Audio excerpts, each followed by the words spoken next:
नन्ही जैनब को हमेशा अपने दादा के कमरे में समय बिताना बहुत पसंद था। दादा जान के पास कई पुरानी चीजें थीं, जिनमें सबसे रोचक उनका पुराना घड़ीघर था। ये बहुत बड़ा था, इसकी सुइयां सुनहरी थीं और जब भी ये बजता एक हल्की सी घंटी बजती थी।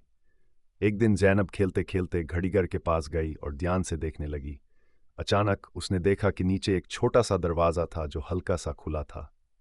जिज्ञासा में उसने दरवाज़ा खोला और अंदर झांका। तभी एक रोशनी चमकी और जैनब अचानक गायब हो गई। जब जैनब ने आंखें खोलीं तो वह चौंक गई। वह एक पुराने शहर में थी, जहां लोग पुराने जमाने के कपड़े पहने थे, घोड़ों पर सवार थे और बाजार में दियों की रोशनी फैली थी। वह समझ गई कि वह अतीत में आ चुकी है। वह एक दुकान के पास गई जहां एक बूढ़ा आदमी खड़ा था। बेटा, तुम्हें कुछ चाहिए? उसने मुस्कुराकर पूछा। जैनब ने आश्चर्य से पूछा, यह कौन सा साल है? बूढ़े आदमी ने हंसते हुए कहा, यह पूरी सैदड का साल है।